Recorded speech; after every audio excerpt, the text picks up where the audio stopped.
ओम शांति। ब्रह्मा का जीवन संजय के कलम से हम सुन रहे हैं। बहुत आनंद आ रहा है। ऐसे लग रहा है सारा दिन साकार समय में उस ब्लैक एंड वाइट, अगर कैमरा की भाषा में कहें तो ब्लैक एंड वाइट समय में हम पहुंच गए हैं। पर बहुत सारे रंग, बहुत सारे खजाने उसमें भरे हैं। ज्ञान, गुण, शक्तियों का प्रैक्टिकल जीवन हम सुन रहे हैं। आज का चैप्टर है, भाई जी कह रहे हैं, हमारे इस जीवन के साथ बाबा की यादें अटूट रीति से जुट गई हैं। उन यादों में अनेकानेक वृत्तांत एक चलचित्र की तरह मानस चक्षु के सामने से गुजर जाते हैं। वे सभी चित्र जीवन पर एक विशेष प्रभाव छोड़ जाते हैं। उनमें से कुछ एक यादें मन में उभर आई हैं, यहाँ शब्द चित्रों में प्रस्तुत करने का यत्न करेंगे।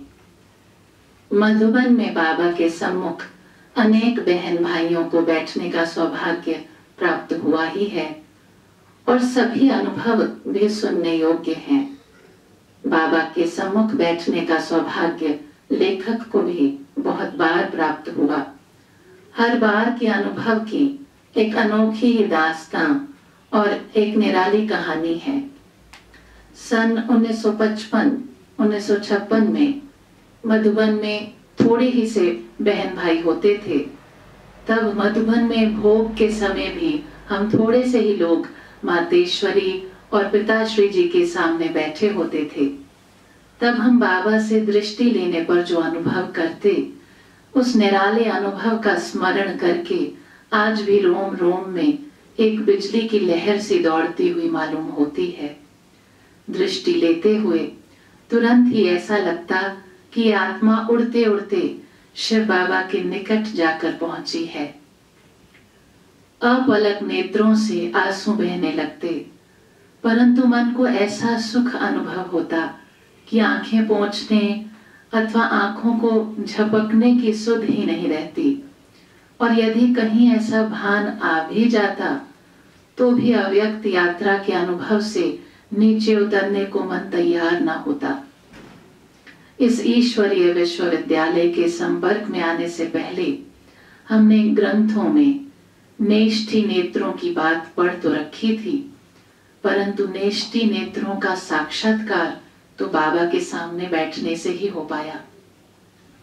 बाबा के नेत्रों की ओर देखने से अपने शरीर को भुलाने के लिए कुछ भी पुरुषार्थ न करना पड़ता और ऐसा लगता कि प्रकाश की गति से भी तेज आत्मा अशरीरी होकर कहीं दूर दूर आकाश से उस पार ज्योति के देश में जाती जा रही है। यह अनुभव जितना ही सूक्ष्म होता था उतना ही गहरा और बाद में भी आत्मा की स्थिति को अव्यक्त बनाए रखता था। इससे स्पष्ट ही ये समझा जा सकता है कि बाबा की योग स्थिति कितनी परिपक्व, शक्तिशाली एवं गहन रही होगी और वे स्वयं कितने देहातीत एवं अव्यक्त अवस्था में रहते होंगे। हम भोग की बात कर रहे थे। जिस प्रातः को भोग लगना होता, उससे पहले की रात्रि को विश्राम करने से पूर्व बाबा संदेशी को बुलाते और कहते, बाबा को दिल व जान, सिख व प्रेम से निमंत्रण देना और कहना कि कल भोग स्वीकार करें। जिस समय बाबा ऐसे कह रहे होते, उस समय बाबा के नेत्र, बाबा का मुखमंडल और उनके हाव भाव देखते ही बनते।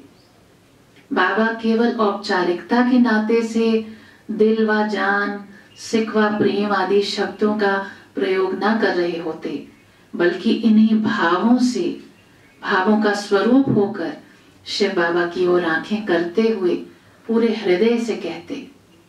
बाबा जब ये संदेश दे रहे होते तो कई बार जब ये लेखक भी वहां मौजूद होता तो उसका भी मन करने लगता कि संदेशी मेरी भी याद बाबा को दे दे। तब तब बाबा मन के भावों को जानकर संदेशी को कहते, बाबा को कहना जगदीश बच्चा भी बहुत बहुत याद दे रहा था। ऐसा कहकर वे मुस्कुराते हुए प्रेम भरी आंखों से हमारी ओर देख लेते और बाबा हमें अपनी बाहों में ले लेते। फिर जब हम बाबा की ओर देखते तब भी हम यही पाते कि हमें स्नेह का स्पर्श देते हुए भी बाबा स्वयं शिव बाबा ही की याद में है, क्योंकि उनके मुखारविंद से ये शब्द प्रवाहित होते, बच्चे तुम बाबा को ज्यादा याद करते हो या बाबा तुम्हें ज्यादा याद करते हैं। तो ये शब्द देखें, बच्चे तुम बाबा को ज्यादा याद करते हो या बाबा तुम्हें ज्यादा याद करते हैं। देखो बच्चे, बाबा कितना मीठा है, उसे याद करते ही कितना खुशी का पारा चढ़ जाता है।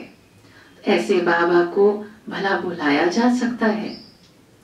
फिर जब भोग लगता तब भी कभी बाबा कहते, देखो तो ये संगम का समय कितना सुहावना है। डायरेक्ट शिव बाबा के यज्ञ से ये भोग प्राप्त करने वाले आप बच्चे कितने सौभाग्यशाली हो।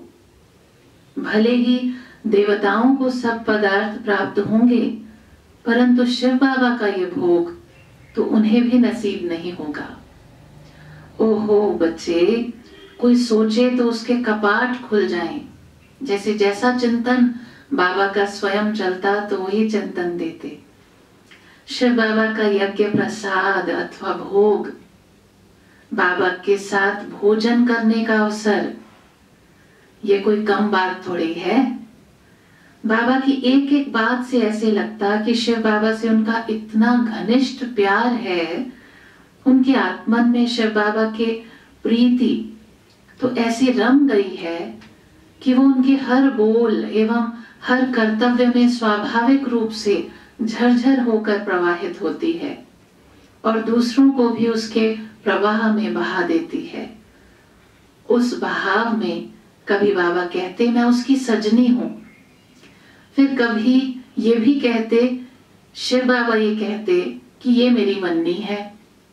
कभी वो कहते, मैं उसका मुरब्बी बच्चा हूं, शिव बाबा मुझसे बहुत प्यार करता है। जब वे ऐसा कह रहे होते तब उनकी मुख मुद्रा और उनके नयन बैन देखने वाले होते। अपना अनुभव सुनाते हुए वो कहते कि स्नान करते समय मुझे ऐसा लगता है कि बाबा ही इन हाथों से लोटे भर भर कर मुझे नहला रहे हैं। इसी प्रकार भोजन करते हुए बाबा के हाथों की गति इस प्रकार की लगती जैसे कि वो ऐसा अनुभव कर रहे हों कि मानो शिव बाबा ही उन्हें एक बालक की न्याय खिला रहे हैं। सचमुच उनका इतना प्यार था कि दोनों बाबा अंग संग रहते। संसार में ऐसी कई प्रसिद्ध प्रेम कहानियां सुनी गई हैं जिनके अनुवाद देश देशांतरों में विविध भाषाओं में हुए हैं, परंतु ऐसा अटूट, एक रस, निर्मल, सर्वांगीण, सर्वोच्च प्यार ना कभी सुनने को, ना पढ़ने को और ना कल्पना करने को मिला है और ना मिलेगा। देखें, ये जो हमने अभी पढ़ा, इसमें जैसे नेचुरल सी मन की दिनचर्या बाबा के प्यार में डूबे हुए बाबा की हो गई थी।